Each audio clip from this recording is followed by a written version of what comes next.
So if you have your article Gemara, we are holding here in Mesechta Megillah Daf Chav Zayin Amud Beis 27a2. And it's on the screen. I know it needs to see it a little bit larger. We're going through all the tashmas. Tashma is come, let me ask you a question, and we give an answer. Could you sell one Torah to buy another Torah? Amud Beis, Amud Aleph, 27a. And if you have a article 27a2, I think the first column. I don't have it. Could I sell an old Sefer Torah, buy a new Sefer Torah? And we're bringing different Mishnahs and Brisas to 27a. If you bring it to me, I can. That's 27a5, 27a2.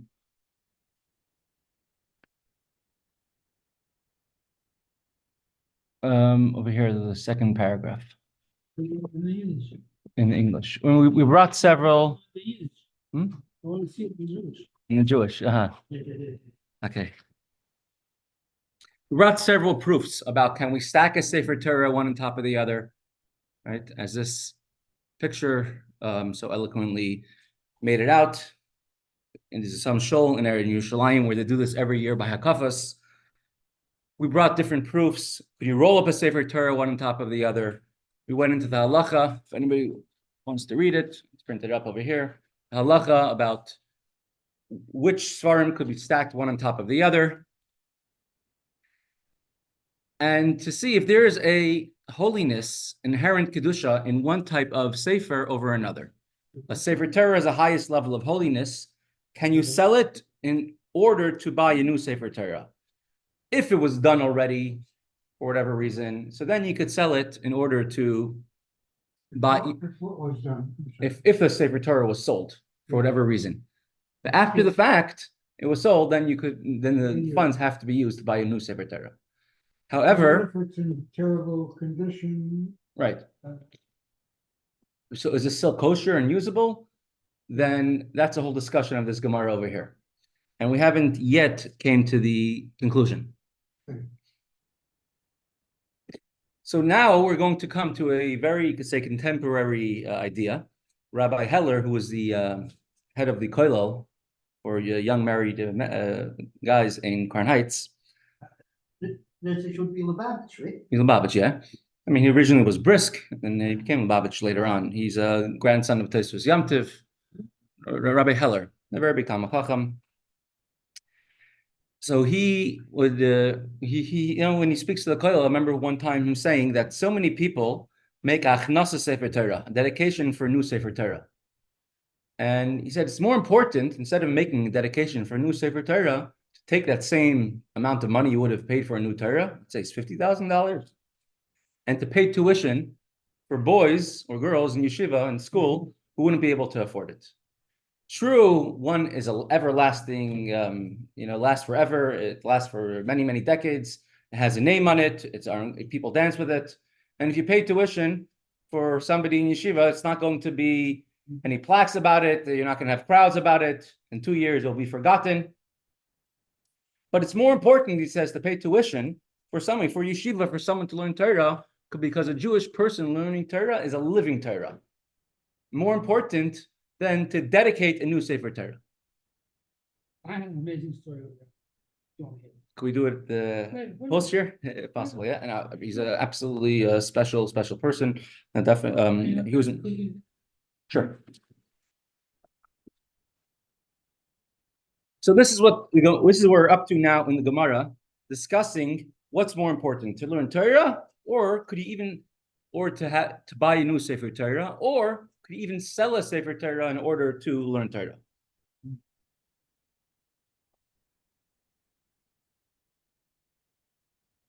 So Tashma, come in here.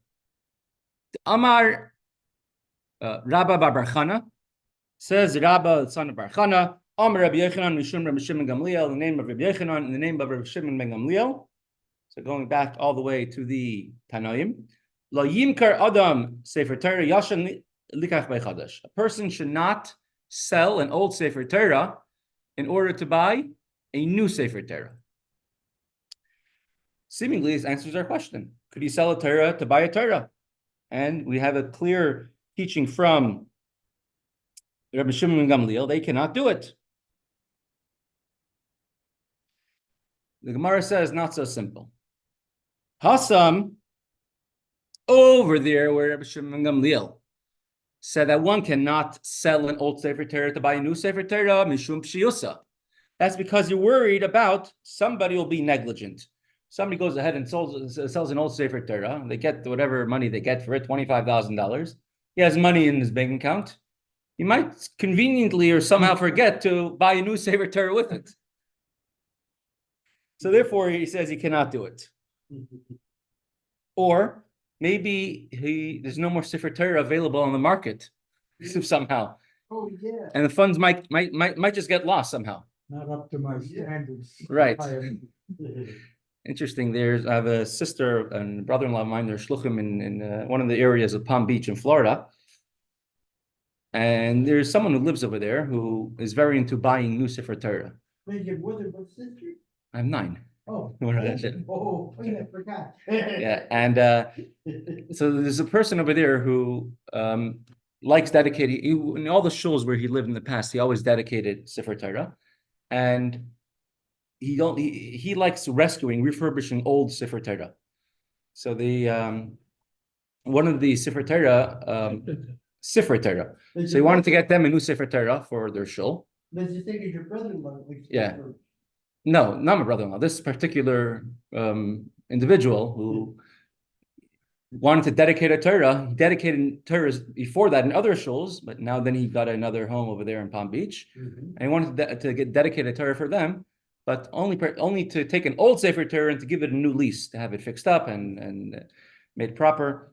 So my brother-in-law said he knows I guess Ksav Yaz very well, and he wanted to get only a Sefer Torah with Ksav of the Alter Rebbe, a special Sefer Torah writing that the Alter Rebbe has, and to find an old one, because there are not so many old ones, they finally found one, and it's very interesting. It came from the town of Lubavitch, and it was written in the year 1864 from the town of Lubavitch. A Sefer Torah written in the Alter Rebbe's Ksav. They got it fixed up, and it was dedicated to one of the Sefer Torah in their shul. But to think about it, you have a Sefer Torah that was in the town of Lubavitch at the time of the Tzemach Tzedek, and it's now in the shul in Palm Beach in use. It's quite amazing. Yeah, so it's definitely a special thing to have a lease on a Sefer Torah, even to give a new lease to an old Sefer Torah. And we saw yesterday these pictures about many of these old Sefer Torah the Nazis ransacked, the Nazis destroyed, and they were brought to England. And this is later on when they're being dedicated, being refurbished, and whichever ones could be used were used again. So many times, the Sefer Torah that are that old are not restorable, and it's not my saying. Correct. That, so experts seem to say. Correct. During World War II, my father's father, he ran away from the Nazis. Right? Discussed. He was in a house having a Yud Beis Tammuz Verbringen when the Nazis came with the planes and they bombed the city and they bombed the house. And the wife of the Rav, whose house it was, that died in that bombing. Took them a whole night to undig themselves from the rubble. They ran away from the Nazis that night. So he came to Samarkand, which is a city far away in Kazakhstan. And, you're under the Soviet communism, and there's no economy, nothing to speak of. There's big hunger. This is your grandfather? My father's father. So everyone did whatever they could to survive, especially Uzbekistan. You're right, Uzbeks, Uzbekistan. And everyone did black market dealings and whatever they could to get ahead. And there was many people dying every single day in the streets. So there was a Rav which had an old Sefer Torah, which he brought with him from wherever he ran away from the Nazis to Samarkand, and he passed away with no children. And they were selling the Sefer Torah to use the funds for his burial. And so my grandfather then had a little money from different things he was doing, and he said, whatever anybody bids, I'm going to bid like a 500 ruble more than that. And they bought the Sefer Torah. And this Sefer Torah, he bought it. It was for 7 years buried in the ground in a yard belonging to someone who's not Jewish. And because they didn't want to bury it in a Jewish person's yard because, they might decide to dig over there. So they found the yard of someone who's not Jewish, buried it, and was 7 years underground. And later on, he smuggled a Torah out of Russia with him. He crossed the borders illegally, going through the forest. He carried that Sefer Torah with him. And he gave it to a Sefer to fix up. So the one parchment the one area where the Torah was open to, like where it was not rolled up, so all the letters turned green, just from being underground for so many years. And the rest of the Torah had to be fixed, a little bit, so they fixed it up. And the Sefer Torah was in 770 for many decades. And after he passed away, the family moved it, and now it's in Scranton, Pennsylvania, one of the shuls over there, for that same Sefer Torah. So it's important to give a new lease of life to an old Torah. And you had said actually that the wife of the Rav died in the bombing. Yeah. There was an interesting discussion going on by that Farbrengen. This is 1941, Yud Beis Tammuz, in the town of Neville. It says, should we stay or should we run? It says, who could be, we're under communists. No one could be worse than the communists. And remember, in World War I, the Nazis were nice to the Jews. No, the Germans were nice to the Jews. In fact, what my grandmother said. Right. They were so nice to us. Right. So why should we, let the Germans come? And it can't be worse than what is going on right now. But we hear rumors that they're killing Jews. So somebody stood up and said, if there was a rumor that they're being nice to the Jews, then you should be worried. Is it true? Is it not true? But if it's a rumor that they're killing Jews, you definitely should believe it. So many of them ran away that night. And unfortunately, those who stayed, the Nazis came, and already in Elul, there were Tammuz of Elul, already Elul, and the 2 days of Rosh Hashanah, and the day of Yom Kippur is when they massacred all the Jews of Neville. So already two and a half months later, Nazis already killed all the Jews in Neville, those who didn't run away. It's easy to tell people, just if you run away. But it's not easy. Especially, It said that they're running away barefoot, and the Nazis were chasing them with tanks and planes. I'm saying, it says it's easy to tell people, but in actual fact, They're on the side of the road, and there's a grandmother says she remembers that there was like there were ditches on the side of the road for drainage. So whenever planes would come to bomb, they would run into the ditches, and the planes were flying so low they could even see the pilots. She saw a young, handsome pilot in his 20s, and he looked so nice and handsome, and then he goes and he strafes a woman and her children inside of the trenches on the side, inside of the ditches. No, with bullets. Oh. And so he didn't look so nice anymore. So Baruch Hashem, they managed to run away. So the Gemara says that with the Rebbe Shimon Gamliel says you cannot sell an old Sefer Torah to buy a new one, that's to go ahead and do it, because you might not buy a new one. Kikam Rinan, however, going to Kasav Manech Lafruki Mai. If I have a brand new Sefer Torah, beautiful Sefer Torah, ready to be bought, it's reserved with my name on it. And my reservation expires in 24 hours. And could I sell the old Sefer Torah and right away buy a new one? Or could I exchange the old one for a new one? So do we say that since they're both Sefer Torahs and they're both on the equal level of holiness, I could sell one for the other? Or a Sefer Torah is an unmovable object and you cannot sell one in order to buy another. I can only make it holier, but not on the equal level of holiness. So Gemara now wants to try finding an answer to the question. Tashma, coming here from another, I think, Mishnah, which Rabbi Yechanan Mishum Rebbe Meir. Rabbi Yechanan says the name of Rebbe Meir. Ein Meichon Sefer Torah, Ella Lilmod Torah V'Lisa Isha. You're only allowed to sell a Sefer Torah for one of two things. Either in order to learn Torah, let's say a person has to support themselves learning in yeshiva. If you own a Sefer Torah, you could sell it in order to learn Torah, or to get married. if you need money to get married, and the only way to earn money is by selling a Sefer Torah, so then you're allowed to do it. We're talking about private Torahs, a Torah belonging to an individual. Many people used to write for themselves their own Sefer Torah. So it seems to be there could be many other reasons to free someone from jail. Captivity, correct. Yeah. That's also permitted, right? As we're going to see here, that a Jewish person is more precious than a Sefer Torah, because a Jewish person is a walking, living, breathing Torah.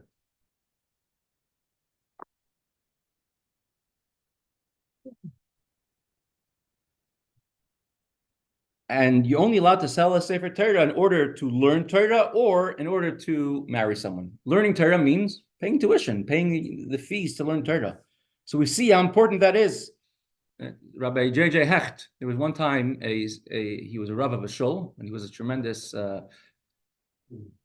could say, doer, tremendous askan. What? That was his brother. He was a shul in East Flatbush. Mordechai and David's father was a Rav in that shul. It was a Chazan in that shul. He also had Moshe Oisher, I think, was a Chazan in that shul. It was a very big shul. He had a radio program. He brought out thousands of Iranian children from Iran. So he ran the National Council of NCJFE, Jewish, for the furtherance of Jewish education. Moshe Oisher, wasn't he the one if we there was a cancer? Correct. Yeah. But he really wasn't a frum guy. Yeah. Correct. They say he would. Yeah. He actually he asked the Rebbe, could he be a chazan in the shul? Someone like Moshe Oisher, and the Rebbe told him he was already booked and he was already paid his fee, and people are expecting it. You shouldn't stop it. For the coming year, you'll do something else, and that's what they did. I was wondering about that too. So he was a very dynamic person. He started Yeshiva Hadar Torah. He started Camp Emunah. He started many things. Release time, right? Release time. Tens of thousands of Jewish children learning Torah, Shema Yisrael, going out of public school for that. Ran Lag B'Omer parades, rallies. You went to release time as a kid? Only 3 or 4 times. And then somehow they talked us into going to a Hebrew school. So I started at a Hebrew school. Instead of release time. Yeah, but I'm saying Rabbi Karp went to release time as a kid. It's all Rabbi Hecht. My father used to go do a release time. There's a public school on Empire Boulevard right across from where now is Empire Shtibel. They used to almost empty out the entire school. Most of the school was Jewish. Used to almost empty out the entire school and take them to the shul across the street where now is Empire Shtibel. And they had two yeshiva boys teaching over 100 kids. And said the only way they managed to get any type of learning in was throw lots and lots of prizes and candy and treats and bribing. It's all Rabbi Hecht. And plus many more things. Like Machan Chana, he also started, right? He also began, and all the years he ran it. And whenever anything had the Rebbe told them, "You're my general." Right? So here's one little anecdote of Rabbi Hecht. Let me see if we can hear. Another 2 hours. We spent an hour over there. I killed your whole day for you. I says, I don't know how to thank you for what you did for me. He says to me, listen, Rabbi, I got to tell you one thing. I am a salesman. And the only thing that counts is I didn't get the order. And since I didn't get Let me see if it's not working any better. everything else doesn't amount to anything. Our Rebbe the Gesundheit doesn't like a lot of talk. He likes the bottom line. He wants to see action. In all the excuses, in all the compromises, in all the devotion, go right out the window. Don't have any place by him. He doesn't spend 1 second on it. He looks at the bottom line. Does that besuk get done? Okay. Must the shuk get the bottom have no time. It's Rabbi Hecht. And there was somebody wanted to dedicate a new Sefer Torah for the shul. And he gave the funds, and then he asked Rabbi Hecht, "Where's the money? Where's the new Torah? I want to see it." He says, "Come with me." And he brought him to a yeshiva, and he says, "You see all these boys? They were in public school. Now they're in yeshiva with the money that you gave for the Sefer Torah. You wanted to give a Sefer Torah. It's going to be an Aron Kodesh. I'm giving you 5 living Sefer Torahs right now, which are going to have Jewish families, all because you paid for them." So he says, it's important, more important than a Sefer Torah itself is, more important than Sefer Torah is to learn Torah. It's to help or to support those who learn Torah. It's not as fancy. You're not going to get as many headlines, but that's much more important than dedicating a Sefer Torah. Shma Mina. And based on this, we can get the conclusion of the Gemara. Torah b'Torah shaper dami. You are allowed to sell one Torah for one Torah scroll to get another Torah scroll. Because if you can sell a Sefer Torah in order to go fund learning of Torah, so then from there, we can see that you can sell one Sefer Torah to buy another Sefer Torah. The Gemara says no. Dilma shiny limud. Perhaps learning Torah is more important than actually a Sefer Torah itself. Because shalimud may be l'dei ma'aseh. Because when you learn Torah, Torah is a medicine. It's going to bring you eventually to action, to learn, to start fulfilling mitzvahs. And so therefore, it's what's more important than objects? Action. So more important than the Sefer Torah is learning Torah, because it will get you to do all the mitzvahs of the Torah. Ishanami, also you can sell a Sefer Torah in order to get married, because it's important to get married because the mitzvah is so important, the mitzvah of getting married, because Hashem did not create the world to be empty, but rather to be settled.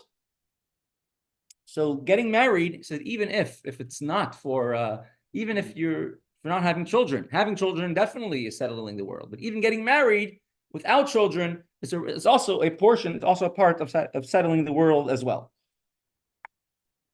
And people getting married too. Correct. So even that's part of the Shabbos Yisara, correct.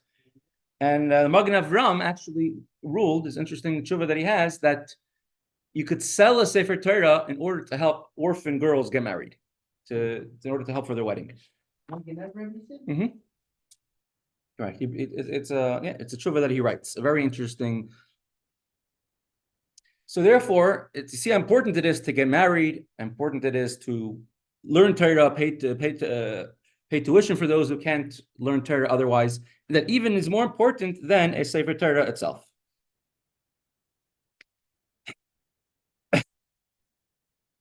The Rambam passes la halacha that you are allowed to sell a Sefer Torah only if you have a guaranteed another Sefer Torah in order to buy. But you cannot sell a Sefer Torah in order to beautify a shul. You cannot sell a Sefer Torah in order to get svarim for your shul. There's a mitzvah for every single person to write their own Sefer Torah. It's one of the mitzvahs of the Torah. One of the ways of doing it is by buying svarim, buying books. So therefore, you're not allowed to sell your svarim. You're not allowed to sell your books unless you're going to buy other svarim, other books, other svarim with it. Otherwise, you can't sell your svarim. Because in this particular thing, your Sefer would have the same sort of value as the Sefer Torah, which you're not allowed to sell it to buy something of lesser value. So if I want to sell my svarim in order to fund the building of a new shul, it's a big question, but halachically really shouldn't be doing it.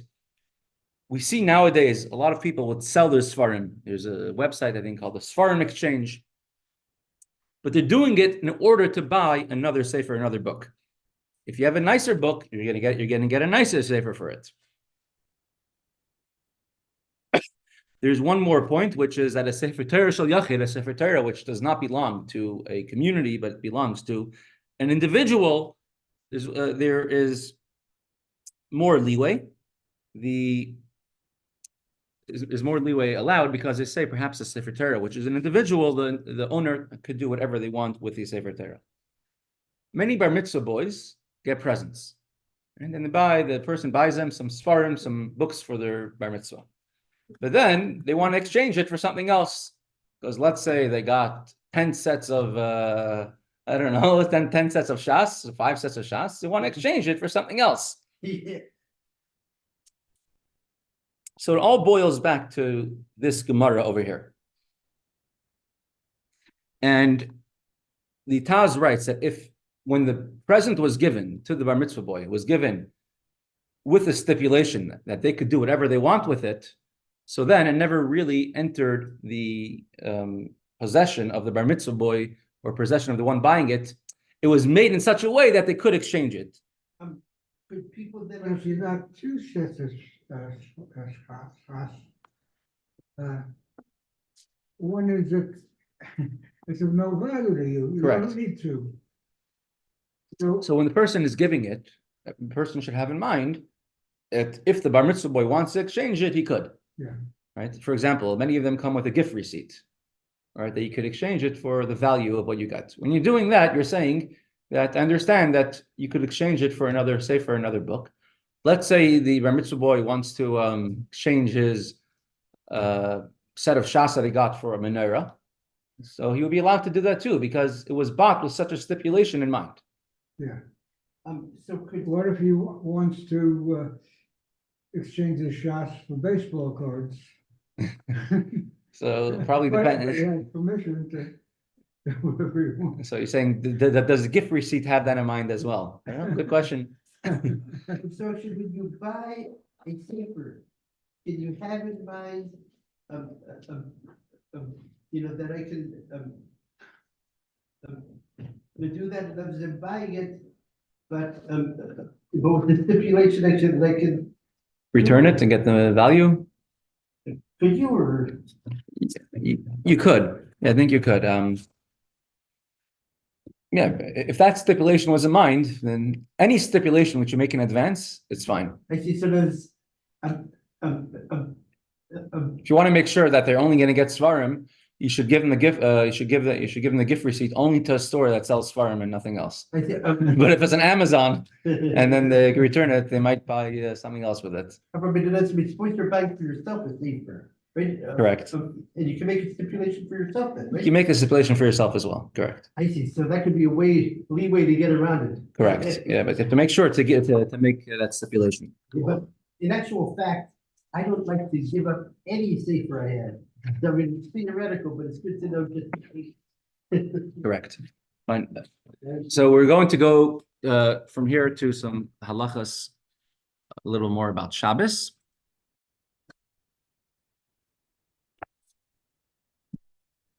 Siman Ayin Beis, have it, and we're going to do it with some salt and pepper, and not just the actual halacha, but also a little bit more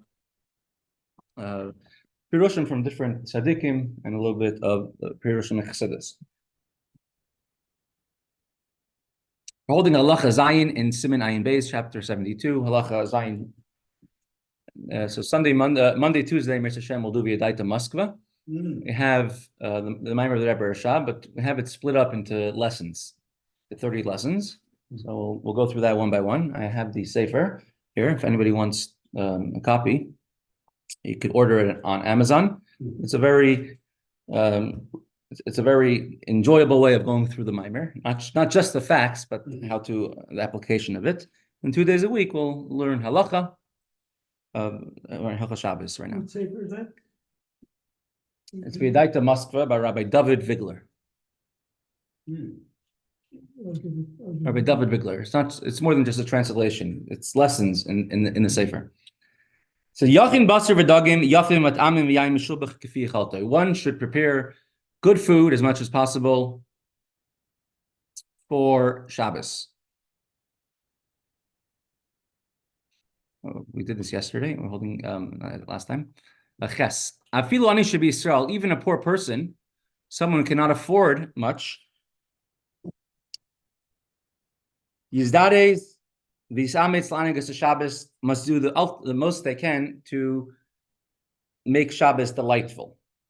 Yitzamtzim chol shavua k'tei she'tiyah le'moisach avet Shabbos, and the entire week one should not spend a lot of money in order to save for Shabbos. If you have no money for Shabbos, you could borrow money for Shabbos. It says even if you have to take collateral, you should borrow money to prepare for Shabbos. Amru Razal, and this is what our sages have told us. Banai, levu alai vani pereya. Hashem said, my children, better to borrow on my cheshbon, on my account, and I will pay you back. Hashem guarantees it will pay us back for the needs of Shabbos. And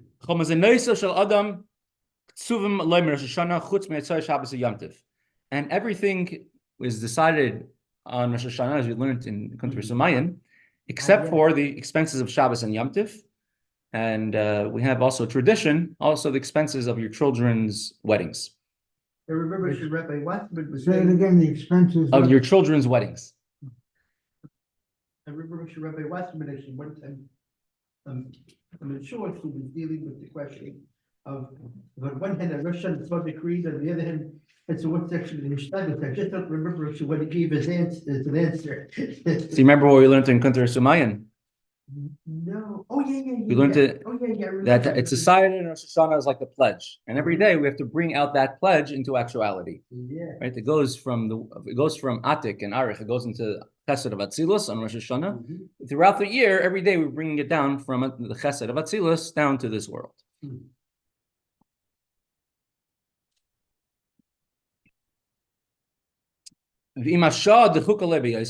If one really is in a very tight financial spot, on this our sages have said, better to make your Shabbos same as a weekday and not to have to need to rely on other people. Nevertheless, one should do at least something new in honor of Shabbos. At least one should eat sardines on Shabbos if they didn't do it. It says dagim tanim. That was the common food that they had back then. The Alter Rebbe, when he was in prison, and he couldn't have anything special for Shabbos, he had a handkerchief with him, and every Friday he would cut it up into small pieces, and every Friday he attached another piece to his clothes, so he should have a new garment in honor of Shabbos. Oh. So at least something in honor of Shabbos. He cut a piece of his handkerchief and he connected it to his clothes, his garment. That he should have a new garment in honor of Shabbos. It was the Alter Rebbe, you said? No, the Alter Rebbe was in prison. Ah. The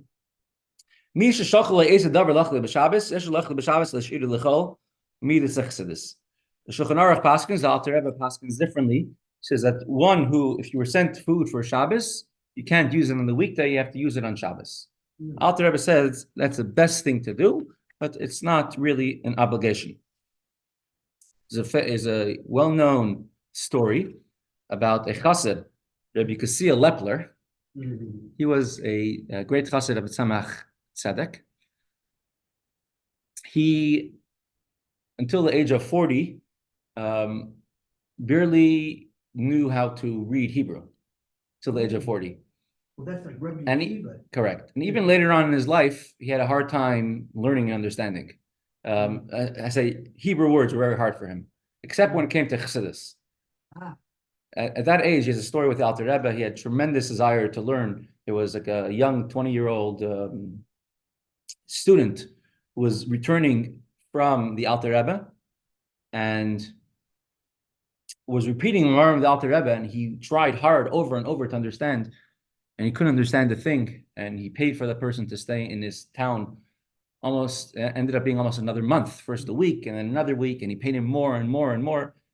Teach me, I want to understand, and he couldn't understand the thing. And he fasted and he called himself names, and he went to the Alter Rebbe, and eventually the Alter Rebbe gave him a bracha, a blessing, and he says, you bring life to everyone. So you can see a Lepler ended up becoming a tremendous, deep thinker in Chassidus.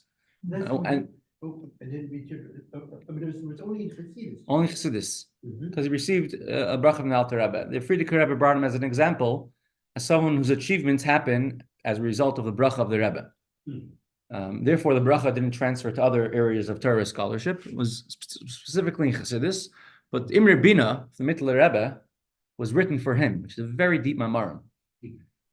And so he received a bracha from the Tzemach Tzedek for a long life. He lived to be very long.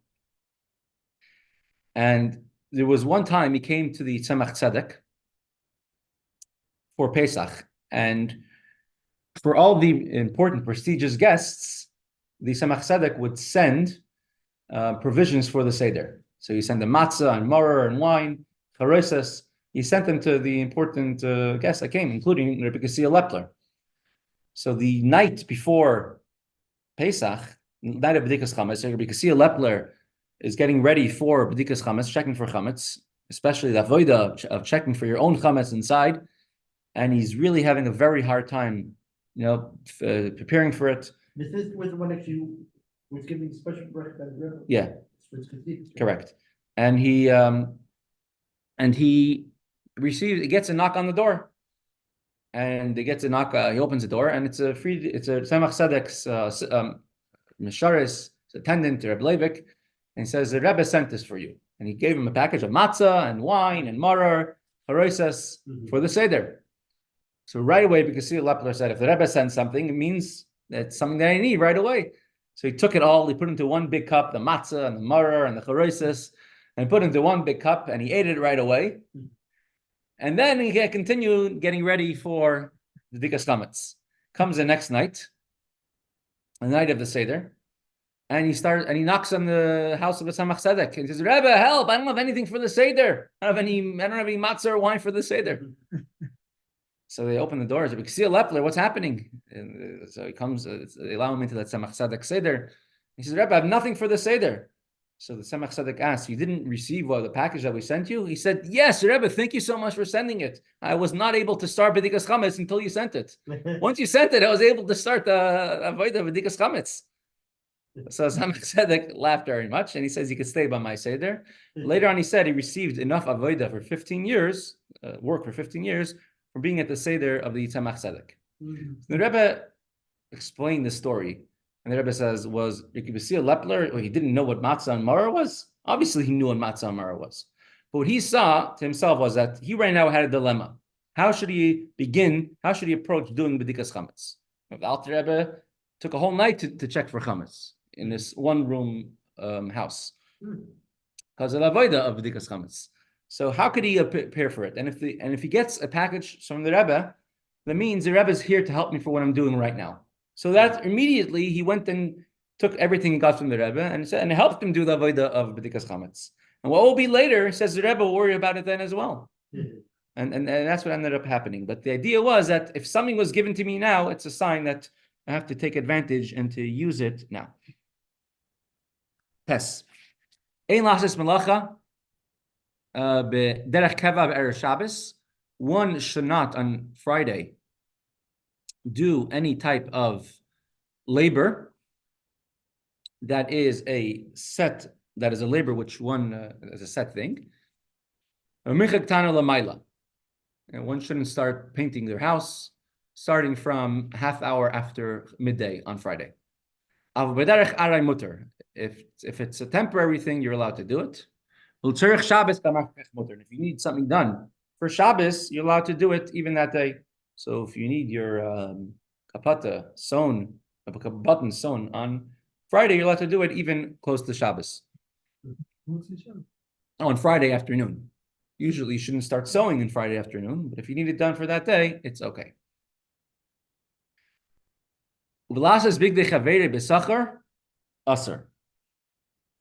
You're not allowed to make clothes for your friend, even if it's Friday afternoon, only for yourself.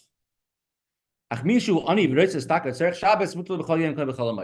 if someone's poor and they need to work on Friday in order to earn money for Shabbos, then they're allowed to work even on Friday afternoon. You are allowed to give a haircut to another person on Erev Shabbos the entire day. Even if you're a barber, you're allowed to do it. Even if you're getting paid, you're allowed to be open on Friday afternoon. Because it's a very big Shabbos, a very big, beautiful thing that someone should walk around Shabbos with their hair cut, and so people are noticing it and they're doing it in honor of Shabbos. Yesh liskers chanuya shachas Shabbos baderech ayin leelsim samaches if you base, and you should close your stores an hour before Shabbos. And if you go to the museum outside of the Beis Hamikdash, they have a museum where they found many different artifacts from the Beis Hamikdash, and one of them was a very large stone which I don't know, almost as wide as between these two pillars over here, about 10 feet long, very, very large stone, which had a cutout in the corner, and it says over there in old Hebrew letters, Makom HaChatzotzra, the place of the trumpets. The place of the trumpets.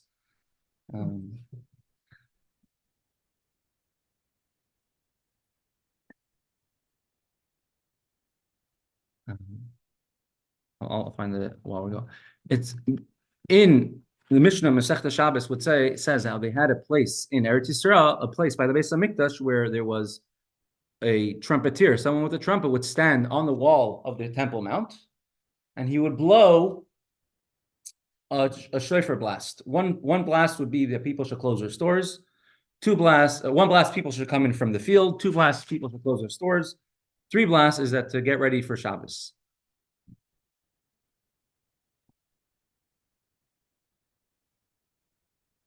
You have it now in many Jewish places. You have what's called an alarm, right? The Shabbos alarm. I found it. I'm just going to show that, and then we'll pause for today. You have a Shabbos alarm, right? A very loud alarm sound, almost like an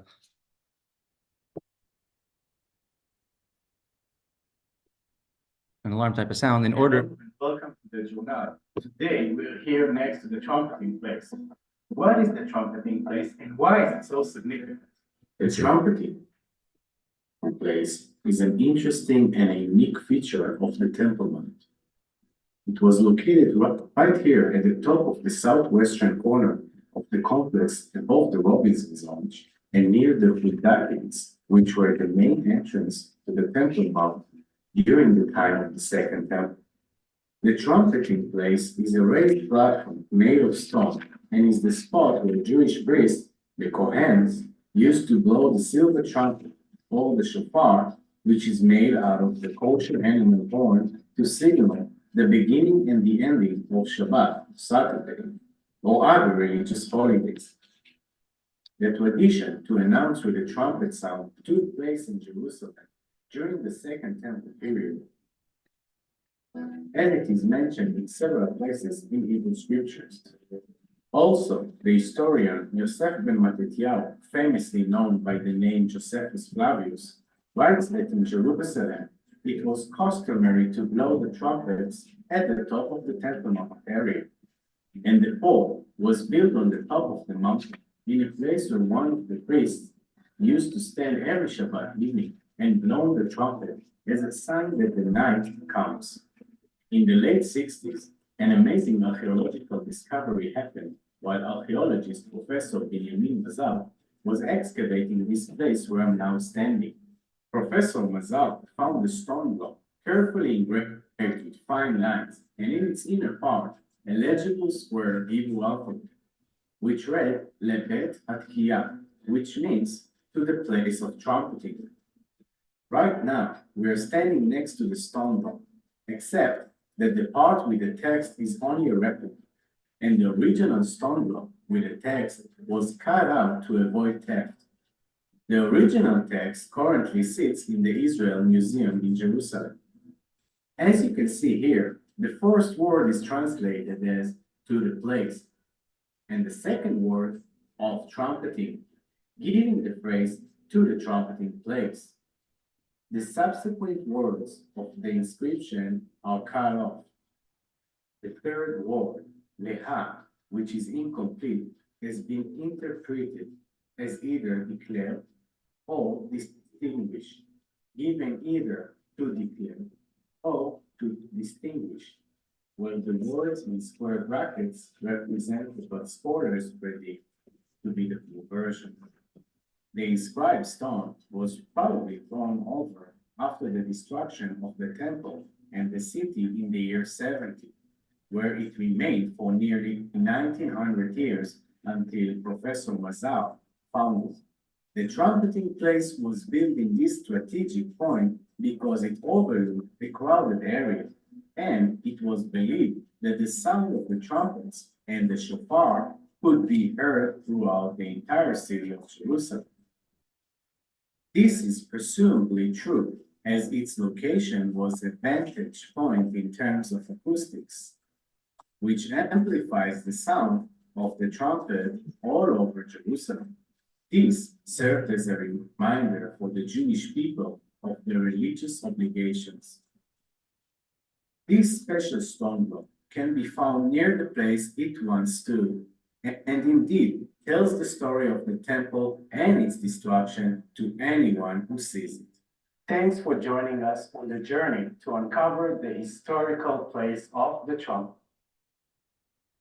When Okay. was this from? When they were doing excavation on? Yeah, about 50 years ago. Okay, and with that, we will pause till tomorrow, Amir Hashem. And tomorrow, same